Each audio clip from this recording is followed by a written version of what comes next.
Shalom, shalom, shalom, shalom. Alors, bien-aimés dans le Seigneur Jésus-Christ, je vous salue, votre aimable frère Goussou, la gloire de Dieu, vous dit bonjour de la part de notre Seigneur Jésus-Christ. Alors, en ce matin, recevez les salutations du trône céleste, là où Dieu réside, où l'Esprit de Dieu est. Me charge en ce matin de t'adresser les salutations les plus solennelles.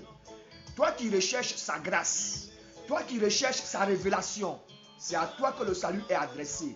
Toi qui es dans sa maison, mais qui cherche tout le temps à accéder à lui, à toi la gloire, à toi la paix et à toi la salutation de notre Seigneur Jésus-Christ. Sois béni dans le nom de notre Seigneur Jésus-Christ. Reçois sa bénédiction sur toute ta vie et que ses grâces t'accompagnent tous les jours de ta vie et que tu ailles de bénédiction en bénédiction sur tout ce que tu fais. Que ta main touche tout ce qui est bon et que ta main t'envoie dans tout ce qui est bon, que tu marches dans toute sa grande bonté.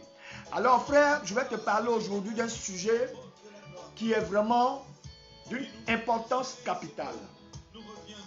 Et ce sujet-là gangrène toutes nos églises.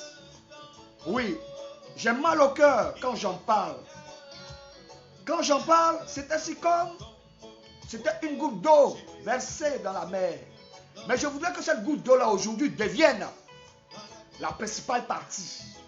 La pierre rejetée, la principale de l'angle. Oui, dans ton cœur et dans ton esprit, dans ton âme. Que cette goutte d'eau-là déborde le vase et t'envoie jusqu'à lui. C'est mon souhait en ce matin. Alors, bien-aimé, tu vois, dans l'église de Dieu aujourd'hui, les chrétiens rentrent dans l'église. Ils disent chercher Dieu. Ils vont au baptême. Mais leur vie n'excelle pas. Leur vie ne rentre pas jusque dans le royaume de Dieu. Ils restent toujours à la même étape, étant des applaudimètres, des alléluia-man, des crieurs dans l'esprit, des sauteurs dans l'esprit, sans pouvoir rentrer dans la possession de leur héritage, sans pouvoir rentrer dans la promesse qui leur est due. Je ne sais pas s'ils ont vendu leur droit d'aînesse, je ne sais pas s'ils ont vendu leur héritage, ou bien eux-mêmes ils se complaisent dans l'état dans lequel ils sont. Oui, ça me fait chaud au cœur quand je vois certains de nos frères, quand je vois tous ceux qui nous côtoient, tous ceux qui viennent et qui restent stagnants. Et c'est pour ça que je dis que quand c'est lui qui fait ton travail, quand c'est lui qui te circoncis, mon frère, tu n'as plus rien à chercher. Tu ne recherches que sa vie, tu ne recherches que ses bienfaits, tu ne recherches que son royaume. Mais quand ce n'est pas lui qui t'a circoncis, c'est difficile. C'est difficile. Alors ce matin, je vais te faire parler de deux dimensions de chrétiens. Deux dimensions de chrétiens. Les dimensions à laquelle les chrétiens devraient commencer et accéder. Les étapes de la chrétienté. On a deux dimensions de chrétiens pour cela. Il y a des chrétiens qui viennent et qui restent à la première dimension. Et il y a d'autres qui franchissent le pas de la première dimension et qui arrivent jusqu'à la seconde dimension, là où Christ les attend. C'est de ça que je vais te parler ce matin. La dimension de l'eau et la dimension du vin. La dimension de l'eau et la dimension du vin. Le vin et l'eau. Deux dimensions auxquelles sont confrontés nos chrétiens d'aujourd'hui. Deux dimensions auxquelles nos chrétiens sont appelés. C'est les étapes de la chrétienté. Tu commences par l'étape de l'eau et tu arrives à l'étape du vin. Frère, tu vas comprendre. Tu as beaucoup de choses qui t'attendent là-bas. Il y a des grâces, il y a des bénédictions et tu as toute ta vie qui t'attend là-bas. Parce que tu as le tout, celui qu'on appelle Christ, qui t'attend devant. Alors, nous allons entrer dans la dimension du vin et de l'eau. Alors, je vais vous donner, dans le livre de Jean, une ébauche pour que tout le monde comprenne là où nous devons aller. La vie chrétienne, c'est une alliance. Nous allons vers une alliance avec le Seigneur. Nous allons vers une alliance avec le Seigneur Jésus-Christ. Nous allons à des noces, nous allons à un mariage. La Bible dit que nous sommes l'épouse et lui il est l'époux. Alors s'il y a une épouse, s'il y a un époux, c'est parce qu'il y a eu un acte d'alliance, un acte de mariage. Mais est-ce que toi, qui t'es fiancé, es-tu arrivé au mariage? As-tu pu épouser l'époux? C'est de cela qu'il est question. As-tu pu rentrer dans les bonnes grâces de l'époux? C'est de cela qu'il est question. Alors la dimension du vin va t'amener à comprendre qui tu es, où tu dois aller. Jésus, quand les humains parlent, on parle de son premier miracle qu'il a fait. On parle de ça avec raillerie. Les buveurs de liqueur forte, les buveurs de vin, les soulards, les ivrognes. C'est ce verset-là qui retiennent. Il dit même Jésus, même là, il a multiplié l'eau en vin. Ah, laissez-nous boire. Ils prennent ce verset-là comme raillerie. Mais ils ne savent pas que dans cela réside tout le mystère de l'étape de la vie chrétienne.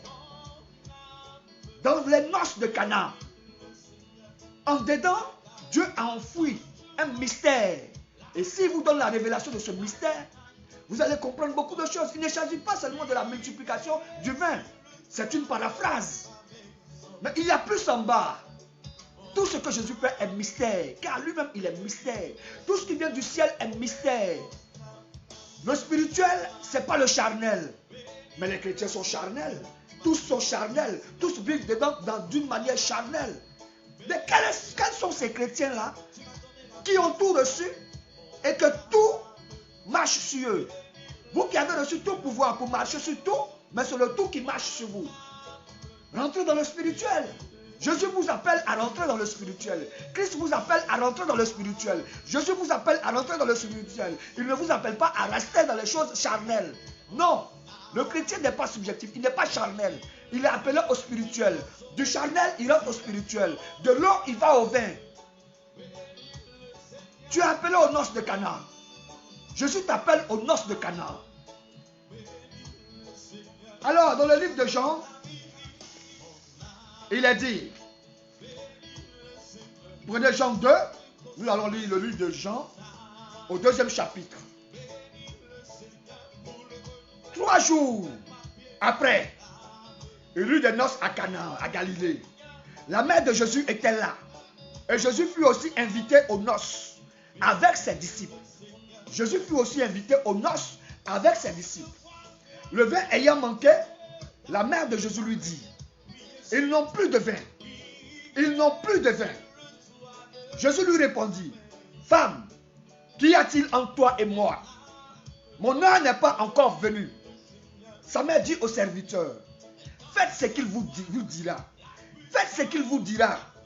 Or là, il y avait 6 vases de pierre destinés aux purifications des Juifs et contenant chacun d'eux 2 ou 3 mesures. Jésus leur a dit, remplissez d'eau ces vases. Et il les remplit jusqu'au bord.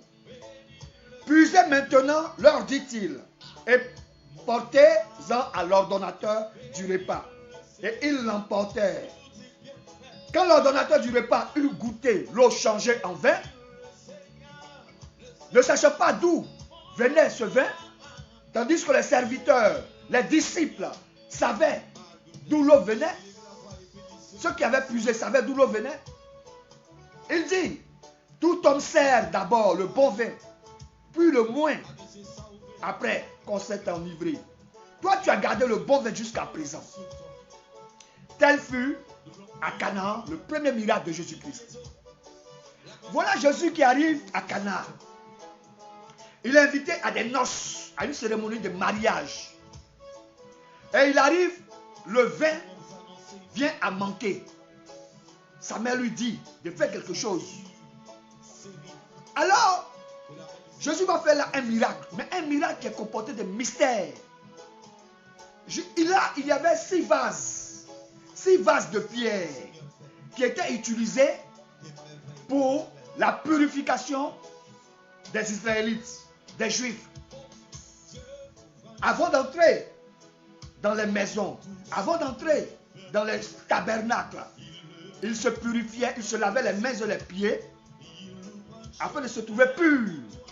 Alors ces vases-là qui étaient posés là à l'entrée, il y avait 6 vases de pierre. Jésus leur demande de remplir ces vases-là d'eau.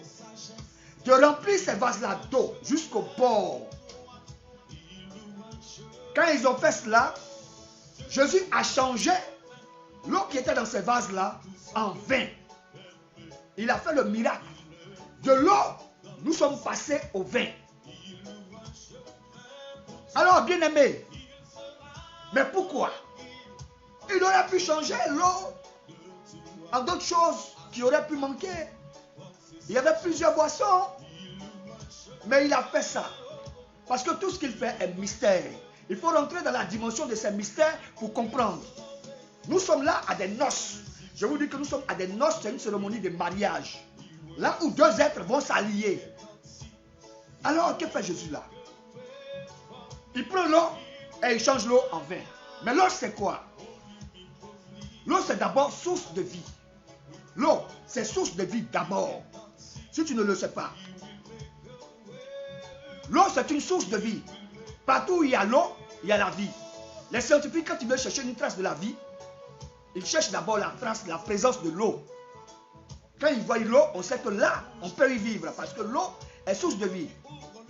2 Pierre, Pierre même disait dans son livre, en 2 Pierre 2, le verset 17, il dit, il y avait des gens, les gens qui ont fait les choses avec Balaam. Balaam, c'est un mauvais sacrificateur, un mauvais prêtre, qui ont fait les choses avec Balaam.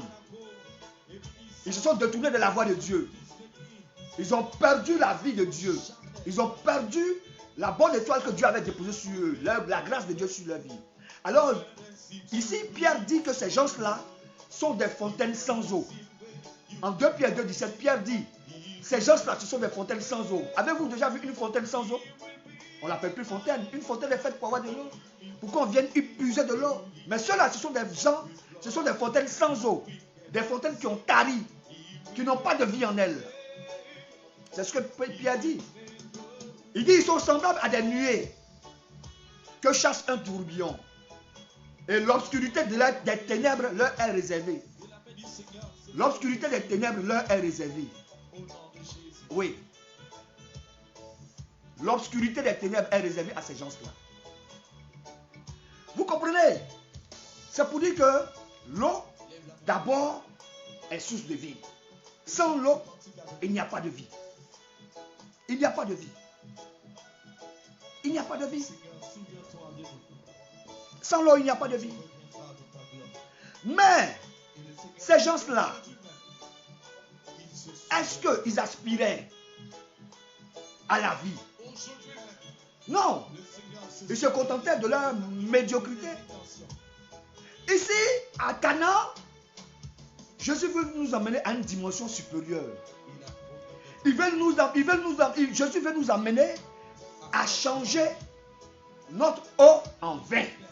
Dans l'étape de l'eau où nous sommes, que nous puissions arriver à l'étape du vin.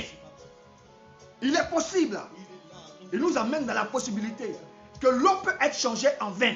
Mais qu'est-ce que l'eau? Qu'est-ce que l'eau? Si vous avez remarqué ici, les vases de pierre qui étaient là, à l'entrée de la maison, servaient à quoi? À la purification. Et on y mettait de l'eau dedans pour se laver les mains et les pieds. Oui, elle servait à la purification. L'eau purifie. En même temps d'être une source de vie, elle purifie. Elle sert à la purification. Pour entrer en contact avec d'autres personnes ou entrer en contact avec d'autres divinités. C'est pour ça, quand Dieu parlait à Moïse dans Exode 30, 17-21, Dieu dit à Moïse, tu vas sanctifier le peuple là. Mets une bassine d'eau. Dépose une bassine d'eau à l'entrée entre le tabernacle, entre l'autel et le tabernacle. La tente d'assignation. Il faut déposer de l'eau là. Pour que les enfants d'Aaron, quand ils viennent là, ils se lavent les mains et les pieds. Afin qu'ils ne meurent pas. Afin qu'ils ne meurent pas. Pour ne pas qu'ils meurent.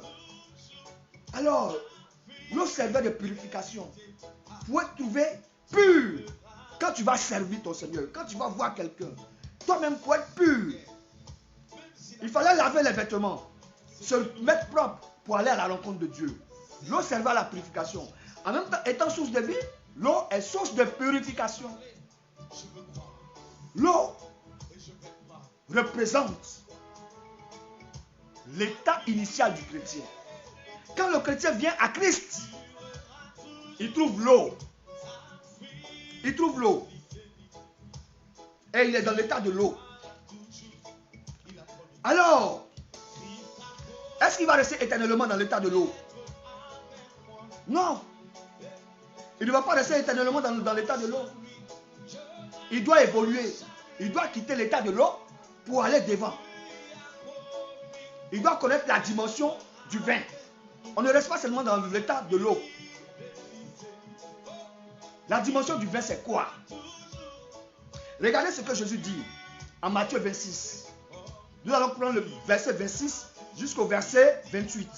Regardez ce que Jésus dit concernant le vin. Il dit, ça c'est Matthieu qui relate ce que Jésus disait. Il dit, pendant qu'il mangeait, Jésus prit du pain. Et après avoir rendu grâce, il rompit le pain. Il le donna à ses disciples en disant, prenez, mangez ceci. Ceci est mon corps. Il prit ensuite la coupe. Et cette coupe-là, dans une coupe là-bas, c'est le vin qu'on met dedans. Quand il prend la coupe, c'est le vin qui est dedans. Les Israélites, les Juifs, c'est le vin, la culture du vin qu'on met dedans la coupe. Donc avant chaque repas, il célèbre. Alors il rendit grâce, il prit la coupe, il a soulevé la coupe vers l'Éternel, vers Dieu. Il rendit grâce et il donna la coupe à ses disciples. Il a dit, buvez-en ceci, buvez-en tous, car ceci est mon sang. Car ceci est mon sang. Il dit, la coupe de vin là représente son sang. La coupe de vin là représente son sang. La coupe de vin là représente son sang. Et c'est le sang de l'alliance. C'est la bague de mariage. L'alliance que tu mets au doigt. Ici, ce qui célèbre les noces, ce qui scelle les noces, ce qui dit que tu es époux, tu es épouse de l'époux, c'est le sang de Jésus, le sang de ton époux. Le sang de l'époux, c'est ce qui marque ton affiliation avec ton époux. C'est ce qui marque ton alliance avec ton époux. Il dit, car ceci est mon sang, le sang de l'alliance, qui est répandu pour plusieurs, pour la rémission des péchés. Alors Jésus prend ici son sang comme l'alliance, représentée ici par le vin. Il a pris la coupe de vin. Il a pris la coupe de vin, il a donné à ses disciples. Et il a dit que ceci représente son sang. Signe de l'alliance. L'alliance entre eux et lui. Entre l'épouse et l'époux. Et ici, au nord de Canaan. Regardez ce qui se passe. De l'eau, il change l'eau en vin. Il change l'eau en vin. Il veut dire quoi? De la purification que tu as connue. L'eau t'a purifié.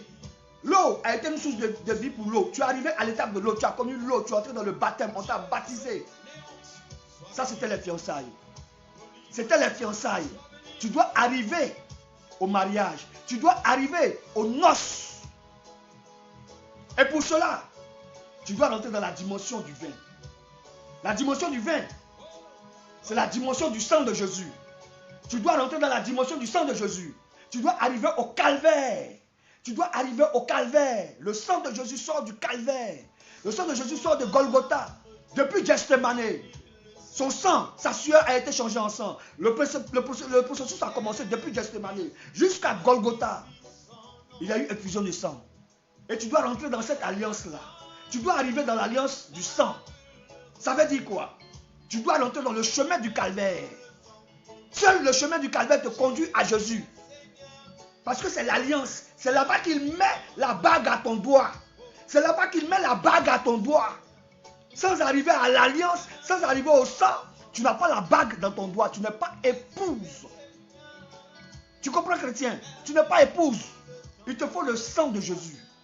Et le sang de Jésus, c'est quoi? C'est le chemin du calvaire. Tu dois mourir tel il est mort au calvaire. Tu dois mourir tel il est mort à Golgotha. Tu dois mourir à ce monde. Tu dois offrir aussi ton sacrifice. Lui, il a offert son sacrifice. Et toi, ton sacrifice, il est où?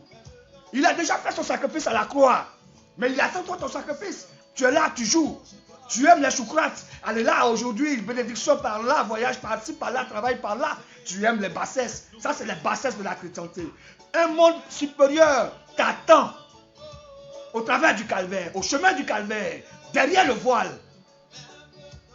Un monde nouveau t'attend. Là où tout est possible.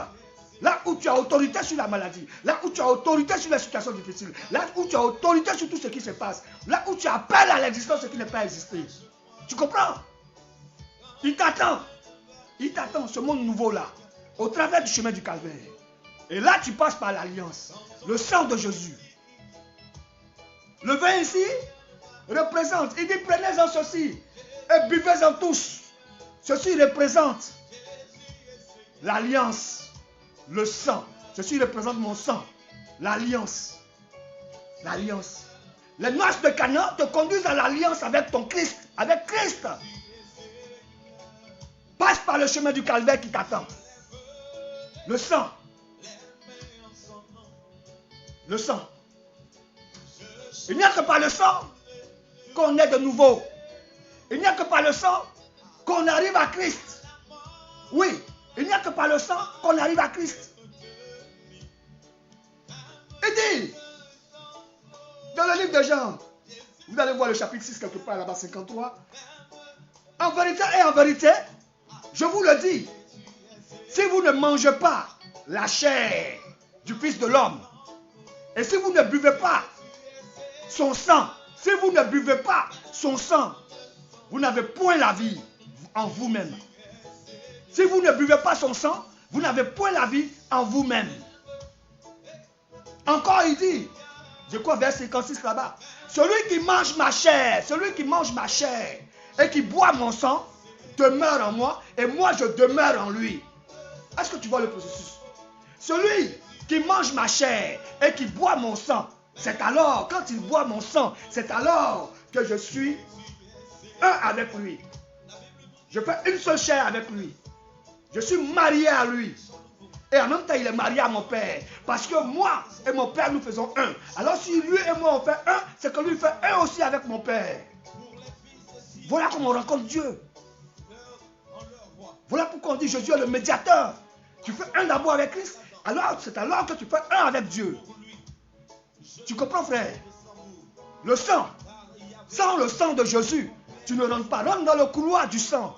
C'est le chemin du calvaire. Tout ce qui te retient dans ce monde, là où ton cœur a mis ses priorités, sors de là.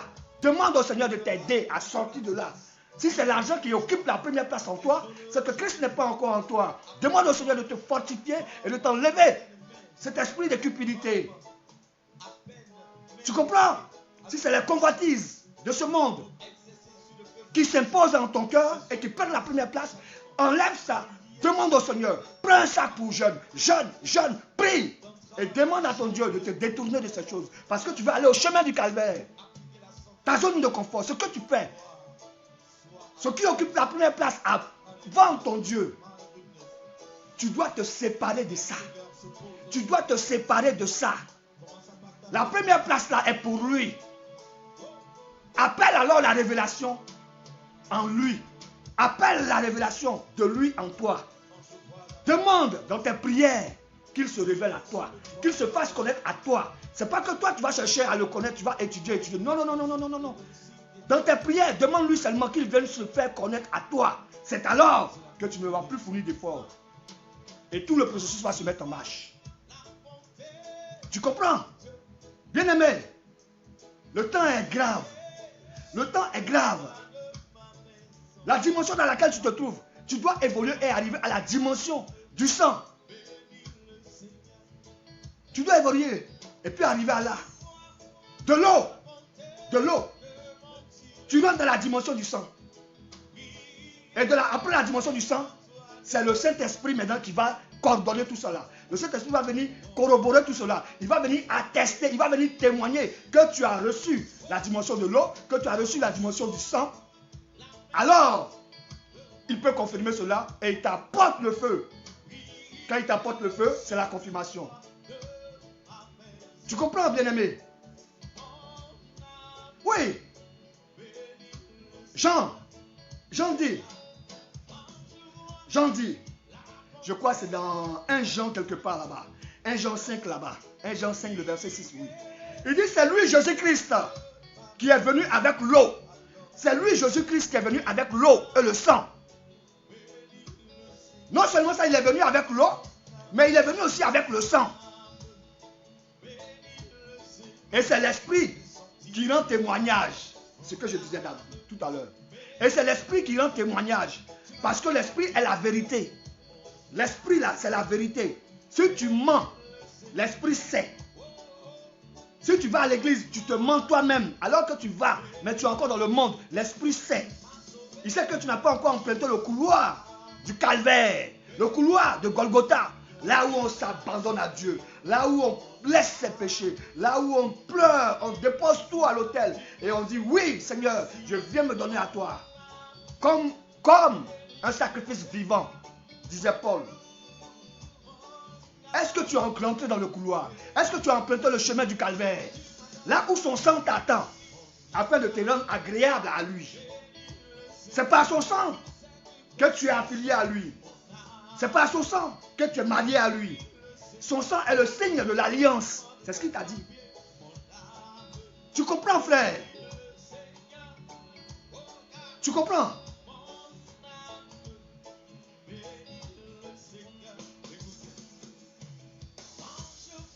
Alors, frère, c'est pas du jeu. C'est pas du jeu. C'est pas du jeu. Il dit, c'est lui Jésus qui est venu avec l'eau, qui est venu avec le sang.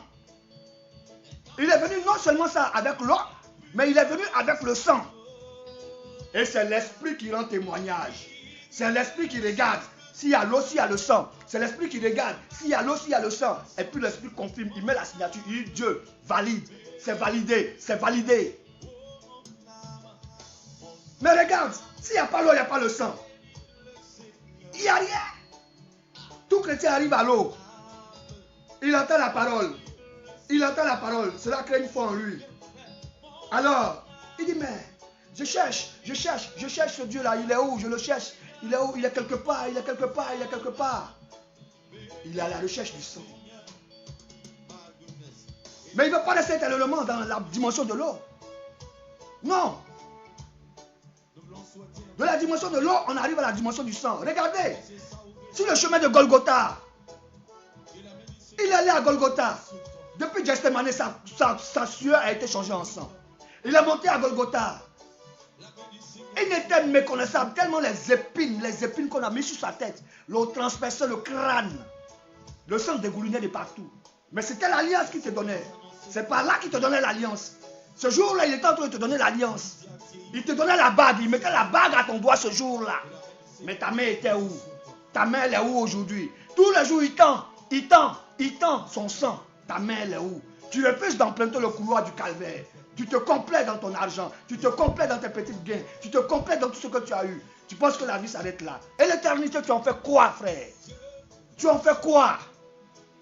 Là où il t'attend. Mon souhait le plus ardent, qu'il se révèle à toi comme il a pu se révéler à moi. Afin de changer toutes choses dans la vie. Oui. C'est lui qui a apporté l'eau et le sang. Et l'Esprit rend témoignage de ça. Mais regarde encore. Après ça, quand il est mort, il a été déposé là. On voulait casser ses membres. Et on a cassé les membres de tout le monde. L'autre a dit non, laissez-le. Comme il est déjà mort, c'est pas la peine. Et il y a un soldat qui est venu, il a pris une lance, il a percé un de ses côtés. Mais qu'est-ce qui est sorti? Qu'est-ce qui est sorti? Hein? Qu'est-ce qui est sorti? Il faut aller dans Jean 19, 34, tu vas voir là-bas. Va dans Jean 19, 34, tu vas voir. Qu'est-ce qui est sorti? Il est sorti l'eau et le sang. L'eau et le sang. Je vais te lire ça même. La Bible dit, un soldat lui perça le côté avec une lance. Et aussitôt, il sortit du sang et de l'eau. Encore, c'est comment? Du sang et de l'eau. On l'a percé. Toi, tout de suite, on te perce là, c'est le sang celui qui va sortir. Mais lui, on l'a percé. Il est sorti le sang et l'eau. Les deux dimensions du chrétien. Les deux dimensions du chrétien. Afin d'arriver à l'esprit. Toi, tu es où? Frère, quelle est ta position? Tu es à quel niveau? Faut pas te mentir, hein. L'esprit rend témoignage à ton esprit que tu es là-bas. Tes œuvres témoignent que tu es là-bas. Tes pensées témoignent que tu es là-bas. Tes actions témoignent que tu es là-bas. Tout reflète le royaume de Dieu. Et c'est l'Esprit Saint qui le fait. Tu comprends? Sur le chemin du calvaire, nous nous dépouillons de tout. Nous mourons pour avoir la vie à lui avec la résurrection. Sur le chemin du calvaire, nous mourons à nous-mêmes. Et nous retrouvons la vie avec lui, à sa résurrection. Si le grain de blé ne meurt, il ne peut porter du fruit. S'il tombe dans la terre et qu'il ne meurt, il reste là, il stagne, il ne porte pas de fruits. Mais s'il tombe dans la terre, il trouve une terre bonne, fertile, et il meurt, la balle quitte le grain et la gemme sort. Il faut que le grain de blé meure afin de renaître. Tout ce que nous faisons dans la vie est basé là-dessus. Il faut la mort pour amener la vie. Les aliments que tu manges, la viande que tu manges, tout ce que tu fais, il y a une mort pour amener la vie. Quand tu manges un poisson, le poisson a été tué. La mort du poisson va te procurer la vie. Ça va te procurer des vitamines. Ça va encore allonger ta vie. La viande, pareil, il y a un animal qui a été tué pour te donner la vie. La tomate a été retirée du sol. Elle a perdu la vie, étant plus sur la racine. Elle a perdu la vie. Et elle a été cuisinée pour te donner toi la vie. Il faut qu'il y ait mort pour aller à la vie. Mais toi, tu ne veux pas mourir pour aller à la rencontre de ton Dieu. Tu ne veux pas mourir pour avoir une nouveauté de vie avec lui. Pourquoi? C'est quel genre de chrétien tu es, frère? C'est quel genre de chrétien tu es? Il y a l'eau, il y a le sang, et il y a l'esprit. De l'eau, nous passons par le chemin du calvaire. Nous nous abandonnons. Nous-mêmes, nous mourons au chemin du calvaire. Nous mourons sur l'autel de Christ. Nous mourons à notre propre sacrifice. Nous mourons à nous-mêmes. Nous mourons à ce monde. Nous empruntons le chemin du calvaire. Et l'esprit qui voit la marque de l'eau et la marque du sang, l'esprit, la puissance du Très-Haut, confirme cela. Il confirme. C'est pour ça Jean-Baptiste, au début de son ministère, Jean-Baptiste, qu'est-ce qu'il a dit? Il dit, moi je vous baptise d'eau. Je vous baptise d'eau pour vous amener à la repentance. Moi, je vous baptise d'eau pour vous amener à la repentance. Mais il vient après moi, quelqu'un qui est plus puissant que moi. Je ne suis même pas digne de porter ses souliers. Je ne suis même pas digne de marcher sur ses pas. Je ne suis même pas digne d'emprunter son couloir. Parce que lui, il est du ciel, moi, je suis de la terre. Il vient. Et lui, il vous baptisera de cet esprit et du feu. Il vous baptisera de cet esprit et du feu. Est-ce que vous comprenez ça? Il va vous baptiser du Saint-Esprit et du feu. Moi, je vous baptise d'eau. Mais l'autre qui va venir là, il va vous baptiser du Saint-Esprit. Il va vous donner l'Esprit de Dieu. Mais cela passe par le chemin du calvaire. Cela passe par le sang. Cela passe par son sang. Cela passe par son sang. Le sang de celui qui baptise. C'est en son sang que tout se passe. C'est son sang qui te justifie. Oui, frère. Je vous baptise d'eau pour vous amener à la repentance. Quand tu croises l'eau, c'est la repentance. La repentance, c'est se détourner de tout ce qu'on a fait comme mauvaise chose. Mais avant de se détourner, il faut confesser. Il faut avoir la révélation que le péché m'avait environné et que je ne veux plus avoir le péché et que j'ai la révélation, j'ai la sensation du péché, laissez tout mon péché. Cela doit me brûler de l'intérieur. De regarder le péché comme dédaigneux, comme mauvais, me voir comme je ne suis pas bon, me voir comme rien de bon ne peut sortir en moi. Je ne suis que médiocre. Seul Dieu est bon. Et accepter de me détourner de tout cela. Accepter de prendre une nouvelle vie. C'est ça la repentance. Et c'est ce que Jean-Baptiste est venu faire. Mais ça, c'était l'étape de l'eau. Ça, c'est l'étape de l'eau. Après cette étape, tu dois passer par le chemin du calvaire. Tu dois passer par le chemin du calvaire. Là où sa sueur a été transformée en sang. Là où il a dégouliné du sang. Esaïe pouvait dire, on ne pouvait plus le reconnaître. Il n'avait ni beauté ni éclat. Et son aspect n'avait rien pour lui plaire. Tellement le sang l'avait gâté. Mais cependant, c'est par ce meurtrissure, c'est par son sang que nous avons été scellés. C'est par son sang que nous avons reçu la rédemption. C'est par son sang que nous avons été élevés. Tu comprends, bien-aimé? Son sang rentre dans le chemin de son sang. Dans le couloir du calvaire, rentre là-bas. Tu comprends? Moi, je vous baptise d'eau pour vous amener à la repentance. Mais il vient, celui qui est plus puissant que moi. Il va vous baptiser du Saint-Esprit et du feu. Mais comment le Saint-Esprit sera là? Le Saint-Esprit vient confirmer. Mais si tu es passé par le calvaire, sans le calvaire, le Saint-Esprit ne viendra jamais. Jamais. Jamais. Tu vois? Et quand il a dit cela, il dit, celui qui vient après moi, il va vous baptiser du Saint-Esprit et du feu. Qu'est-ce qui s'est passé en Actes, dans le livre des Actes? Acte 1, le verset 4 à 5, qu'est-ce qui s'est passé? On dit comme il se trouvait là, il se trouvait avec eux, il leur a recommandé de ne pas s'éloigner de Jérusalem, mais d'attendre ce que le Père avait promis. Ce que je vous ai annoncé, leur dit-il. Car Jean a baptisé d'eau, mais vous, dans peu de temps, vous serez baptisés du Saint-Esprit. Dans peu de temps, vous serez baptisés du Saint-Esprit. Ce que Jean avait annoncé là, c'est ce qu'il leur dit maintenant. Car Jean a baptisé d'eau, mais dans peu de temps, vous serez baptisés du Saint-Esprit. Il parlait de cela à ses disciples. Seul, tu as emprunté le chemin du calvaire. Avec lui. Avec lui. D'autres l'ont renié. D'autres l'ont fui. Mais tout ça était déjà prévu. Ils savaient qu'ils allaient chuter, mais ils allaient se relever. Ils savaient. Lors de sa résurrection, lorsqu'il les a pris autour du dîner, et tous ont reconnu. Quand ils ont vu que la prophétie s'était vraiment passée, il leur disait tous les jours, il faut que je sois mis à mort par les scribes et les pharisiens de ce siècle, par les anciens de ce siècle, et que le troisième jour je sois ressuscité. Beaucoup n'étaient pas encore convertis, ils ne croyaient pas. Ils ne croyaient pas. Tout cela n'était pas encore converti. Mais lorsqu'il est passé par la résurrection et il est revenu devant eux, ils ont commencé à rentrer dans le chemin du calvaire. Ils sont rentrés dans le chemin du calvaire. Et il a envoyé la conversion par le Saint-Esprit. Il a dit, restez là, ne vous éloignez pas de Jérusalem. Ce que j'ai promis là, ce que le Père a promis là, ça va venir. Jean a baptisé d'eau, mais dans peu de temps, vous serez baptisés du Saint-Esprit et de feu. Vous comprenez? Et ce jour-là, ils étaient tous ensemble, dans le même lieu.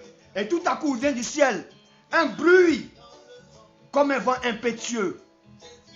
Il a rempli toute la salle. Ils étaient assis. Et des langues semblables à des langues de feu descendaient. Leur fut apparu. Les uns séparés des autres. Les langues là descendaient. Et ils furent tous remplis du Saint-Esprit. Ils parlaient dans des langues différentes des unes des autres. Selon que l'Esprit leur donnait à parler. Ils ont commencé à parler du Saint-Esprit.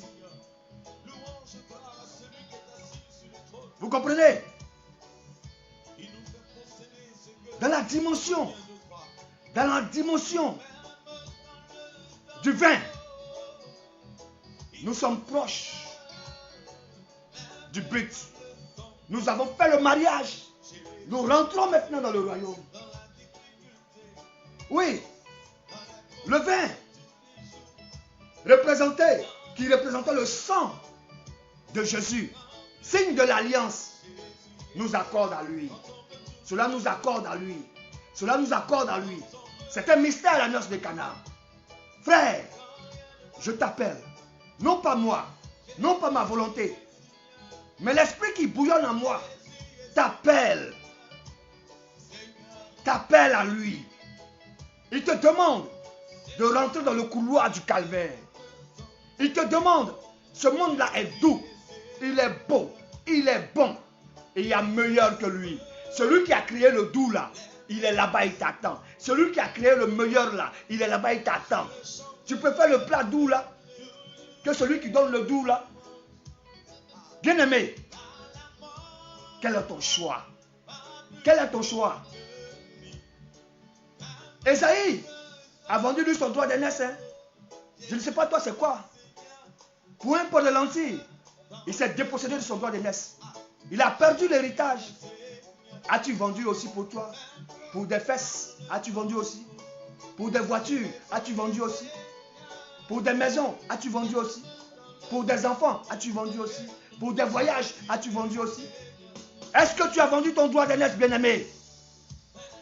Fléchis genou, cherche-le. Car il dit, je me laisse trouver par celui qui me cherche. Je me laisse trouver par celui qui me cherche. Je n'arrive pas comme ça. Tu dois le chercher d'abord. Et il se laisse trouver. Il dit, méchant que vous êtes, vous donnez de bonnes choses à vos enfants. Et moi, bon que je suis, ne donnerai-je pas de bonnes choses à mes enfants qui crieraient tous les jours sans cesse, sans cesse, sans cesse? Hein?